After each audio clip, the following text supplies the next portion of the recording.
கிள்ளி வளவன் யானை. கூத்து முடிவதற்கும் சமையல் ஆவதற்கும் சரியாய் இருந்தது.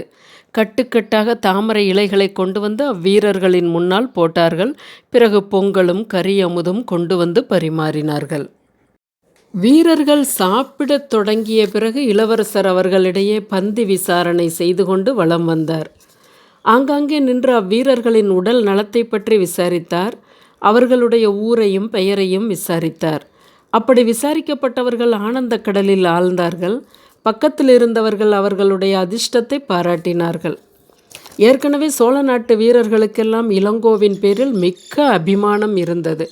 சமீபத்தில் அந்த அபிமானம் பன்மடங்கு பெருகியிருந்தது. தாய்நாட்டிலிருந்து தங்களுக்கு வேண்டிய உணவுப் பொருட்களை தருவிப்பதற்கு இளவரசர் பெரும் பிரயத்தனம் செய்ததை அவர்கள் அறிந்திருந்தார்கள். அத்துடன் சாதாரண போர் வீரர்களுடனே இளவரசர் சமநிலையில் கலந்து பழகி சேமம் விசாரித்து அவர்களுக்கு உற்சாகத்தை அளித்து வந்தார். இந்த குணாதிசயம் இளவரசரை அவ்வீரர்கள் தங்கள் கண்ணுக்கு கண்ணாக கருதுமாறு செய்திருந்தது. ஆகையால் வீரர்கள் ஆங்காங்கே இளவரசரை நிறுத்த முயன்றார்கள். துணிச்சலை வருவித்து கொண்டு அவரை ஏதேனும் கேள்வி கேட்பார்கள். முக்கியமாக அவர்களில் பலரும் கேட்ட கேள்வி புலத்திய நகரத்தின் மீது படையெடுப்பு எப்போது என்பதுதான். இந்த கேள்விக்கு விடையாக இளவரசர் புலத்திய நகரத்தின் மீது படையெடுத்து என்ன பயன்? மகிந்தன் ரோகணத்துக்கல்லவா போயிருக்கிறான் என்று சிலருக்கு சொன்னார். கொஞ்சம் பொறுத்திருங்கள், மழைக்காலம் போகட்டும் என்று வேறு சிலரிடம் சொன்னார். யுத்தமின்றி சோம்பி இருப்பதில் சில வீரர்கள் தங்கள் அதிருப்தியை வெளியிட்டு கொண்டார்கள். வேறு சிலர் தாங்கள் மாதம் ஒரு முறையாவது இவ்விதம் வந்து எங்களை பார்த்துவிட்டு போனால் பொறுமையாய் இருக்கிறோம் என்றார்கள். பந்தி விசாரணை முடிந்ததும் இளவரசர் சற்று ஒதுக்குப்புறமாக அவருக்கென அமைத்திருந்த படை வீட்டுக்கு சென்றார். வந்தியத்தேவனையும் ஆழ்வார்க்கடியானையும் அவர் தம்முடன் அழைத்து கொண்டு போனார். இந்த வீரர்களின் உற்சாகத்தை பார்த்தீர்கள் அல்லவா? தஞ்சையிலிருந்து மட்டும் தகுந்த ஒத்துழைப்பு கிடைத்திருந்தால் இதற்குள் இந்த இலங்கை தீவு முழுவதும் நம் வசமாகி இருக்கும். அருமையான சந்தர்ப்பம் வீணாகி போய்விட்டது. இங்கே மழைக்காலத்தில் யுத்தம் நடத்த முடியாது. இன்னும் 3-4 மாதம் நம் வீரர்கள் சும்மா இருக்க வேண்டியதுதான் என்று சொன்னார். இதை கேட்ட திருமலை இளவரசே, தாங்கள் இதை பற்றி கவலைப்படுவது வியப்பாய் இருக்கிறது. அங்கேயோ சோழ சாம்ராஜ்யத்துக்கே பேரபாயம் நேர்ந்திருக்கிறது.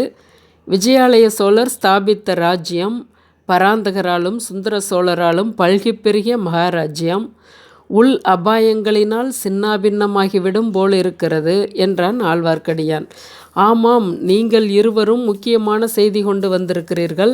நான் என்னுடைய அற்ப கவலையை வெளியிட்டு கொண்டிருக்கிறேன். நல்லது, இப்போது நீங்கள் சொல்ல வேண்டியதெல்லாம் விவரமாக சொல்லுங்கள். முதலில் இவர் ஆரம்பிக்கட்டும் என்று இளவரசர் வந்தியத்தேவனை சுட்டி காட்டினார்.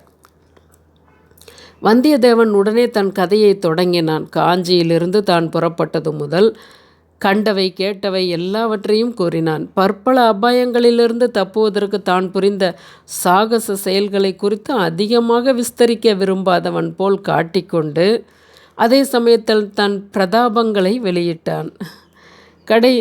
கடைசியில், ஐயா, தாங்கள் அருமை தந்தையாரை சிறையில் வைத்திருப்பது போல் வைத்திருக்கிறார்கள். நெருங்கிய பந்துக்களும் பெருந்தர அதிகாரிகளும் சிற்றரசர்களும் சேர்ந்து பயங்கரமான சதி செய்கிறார்கள். இதனாலெல்லாம் தங்கள் சகோதரி இளைய பிராட்டி பெருங்கவலையில் ஆழ்ந்திருக்கிறார். ஆகையால் தாங்கள் உடனே புறப்பட்டு என்னுடன் பழையாறைக்கு வர வேண்டும். ஒரு கணம் தாமதிக்கக்கூடாது என்று முடித்தான். பிறகு ஆழ்வார்க்கடியான் தனது வரலாற்றை கூறினான். வந்தியத்தேவன் கூறியவற்றையெல்லாம் அவனும் ஆமோதித்தான். அத்துடன் திருப்புறம்பியம் பள்ளிப்படையருகில் நள்ளிரவில் நடந்த கொலைகாரர்களின் சதியை பற்றியும் கூறினான். சோழ நாட்டு நிலைமை இவ்வளவு அபாயகரமாய் இருப்பதால் தற்சமயம் இளவரசர் அங்கு வராமல் இருப்பதே நல்லது என்று முதன் மந்திரி சொல்லி அனுப்பிய செய்தியை மறுபடியும் வற்புறுத்தி கூறினான். தாங்கள் சோழ நாட்டுக்கு தற்சமயம் வராமல் இருப்பது மட்டுமல்ல, இங்கேயும் படையெடுப்பை மேலும் விஸ்தரித்து கொண்டு போக வேண்டாம் என்று முதன் மந்திரி கேட்டுக்கொள்கிறார். படைகளையெல்லாம் திரட்டி வட இலங்கையில் சேர்த்து வைக்க வேண்டும் என்றும் கேட்டுக்கொள்கிறார். சதிகாரர்கள் சீக்கிரத்தில் வெளிப்பட்டு வந்து தங்கள் உண்மை சொரூபத்தை காட்டுவார்கள். அச்சமயம் இப்போது இலங்கையில் உள்ள படை மிக்க உபயோகமாய் இருக்கும் என்று முதன் மந்திரி அபிப்பிராயப்படுகிறார். பாண்டிய நாட்டில் தற்சமயம் உள்ள கைக்கோளப்படை, வன்னியர் படை, வேளாளர் படை மூன்றும் இளவரசருக்காக உடல் பொருள் ஆவியை அர்ப்பணம் செய்ய காத்திருக்கின்றன. இதையும் தங்களுக்கு தெரிவிக்கும்படி முதன் மந்திரி எனக்கு கட்டளையிட்டார் என்றான் ஆழ்வார்க்கடியான். திருமலை, உன் குருநாதர் என்ன நினைத்து கொண்டிருக்கிறார்? பாடலிபுரத்து சாணக்கியரை போல் இவர் அன்பில் சாணக்கியர் என்று தன்னை எண்ணிக்கொண்டிருக்கிறாரா? என் உற்றார் உறவினரோடு நான் சண்டை போட வேண்டும் என்கிறாரா என்று இளவரசர் ஆத்திரமாய் கேட்டார். இல்லை ஐயா, அனிருத்தர் அவ்விதம் சொல்லவில்லை. ஆனால் சக்கரவர்த்திக்கு விரோதமாக சதி செய்கிறவர்களை, சாம்ராஜ்யத்துக்கு துரோகம் செய்ய முயற்சி தொடங்கி இருப்பவர்களை சமயம் பார்த்து தண்டிக்க வேண்டும் என்கிறார். அதற்கு உதவி புரிவது தங்கள் கடமை அல்லவா என்றான் திருமலை. அதற்கு நான் எப்படி அதிகாரியாவேன்? சதி நடப்பது உண்மையானால் அதற்கு தகுந்த நடவடிக்கை எடுக்க வேண்டியது சக்கரவர்த்தி அல்லவா? என் தந்தையின் கட்டளையின்றி நான் எப்படி இந்த காரியத்தில் பிரவேசிக்க முடியும் என்றார் இளவரசர். வந்தியத்தேவன் இப்போது குறுக்கிட்டு, இளவரசரே, தங்கள் தந்தை இப்போது சுவாதீனமாய் இல்லை. பழுவேட்டரையர்கள் அவரை சிறை வைத்திருப்பது போல் வைத்திருக்கிறார்கள். யாரும் நெருங்க முடியாதபடி அரண்மனைக்குள்ளே வைத்திருக்கிறார்கள். தங்கள் தமையனாரோ தஞ்சைக்கு வருவதில்லை என்று விரதம் வைத்து கொண்டிருக்கிறார். இந்த நிலையில் சாம்ராஜ்யத்தை பாதுகாப்பது தங்கள் பொறுப்பல்லவா? உடனே பழையாறைக்கு வரவேண்டியது தங்கள் கடமை அல்லவா என்றான். இளவரசர் பழையாறைக்கு வரவேண்டிய அவசியம் என்ன? அதுதான் எனக்கு தெரியவில்லை என்றார் ஆழ்வார்க்கடியான். இளவரசர் சற்று சிந்தனையில் ஆழ்ந்திருந்துவிட்டு, மண்ணாசை மிக பொல்லாதது. ராஜ்யத்தின் பேரில் உள்ள ஆசையினால் இவ்வுலகில் என்னென்ன பயங்கரமான பாவங்கள் நடந்திருக்கின்றன. இன்று சிம்மகிரி கோட்டைக்கு போயிருந்தேன் அல்லவா? அந்த கோட்டையின் வரலாறு உங்களுக்கு தெரியுமா என்றார். நான் கேட்டதில்லை என்றான் வந்தியத்தேவன். சொல்கிறேன் கேளுங்கள். சுமார் 500 வருஷங்களுக்கு முன்பு இந்த இலங்கை தீவை தாதுசேனன் என்ற அரசன் ஆண்டு வந்தான். அவனுக்கு 2 புதல்வர்கள். ஒருவன் பெயர் காசியபன், இன்னொருவன் மகல்லன். தாதுசேனனின் சேனாபதியும் காசியபனும் சேர்ந்து சதி ஆலோசனை செய்தார்கள். காசியபன் தன் சொந்த தந்தையை சிறையில் அடைத்துவிட்டு சிங்காதனம் ஏறினான். மகல்லன் கடல் கடந்து தமிழ்நாட்டுக்கு ஓடிப்போனான். சில நாளைக்கு பிறகு தாதுசேனனின் சிறையை சுற்றி சுவர் எழுப்பி அடைத்து அவனை கொன்றுவிட்டார்கள். இந்த கொடூர பாவத்தை செய்த காசியப்பனுக்கு தன் சகோதரன் மகல்லன் திரும்பி வந்து பழிக்கு பழி வாங்குவான் என்ற பீதி உண்டாகி விட்டது. அதற்காக இந்த சிம்மகிரி குன்றுக்கு வந்தான். இதன் உச்சியில் கோட்டை கட்டி கொண்டு வசித்து வந்தான். செங்குத்தான குன்றாகையால் பகைவர்கள் அதன் பேரில் ஏறி கோட்டையை பிடிப்பது இயலாத காரியம் என்று நினைத்தான். இம்மாதிரி 18 வருஷம் ஒளிந்து வாழ்ந்திருந்தான்.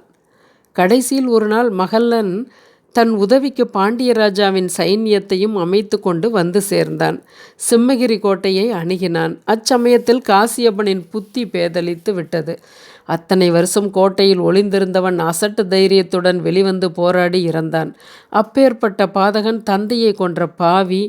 கட்டிய கோட்டையில் சில அற்புதமான வர்ண சித்திரங்கள் இருக்கின்றன. இன்று சீன யாத்ரிகர்களுடன் போயிருந்தபோது பார்த்தேன். அடடா, அந்த சித்திரங்களின் அழகை என்னவென்று சொல்வது? பல 100 வருஷங்களுக்கு முன்பு எழுதியவை. ஆனால் இன்றைக்கும் சிறிதும் வர்ணம் மங்காமல் புத்தம் புதிய சித்திரங்கள் போல் இருக்கின்றன. ஐயா, ஒரு கேள்வி கேட்கலாமா என்றான் ஆழ்வார்க்கடியான். தயக்கம் ஏன்? தாராளமாய் கேள். சிம்மகிரி கோட்டை இன்னும் பகைவர் படைகளின் வசத்திலேதானே இருக்கிறது. ஆமாம், அதை கைப்பற்றும் முயற்சியை இப்போது தொடங்கும் உத்தேசம் எனக்கில்லை. அதனால் வீணான உயிர் சேதம் ஏற்படும்.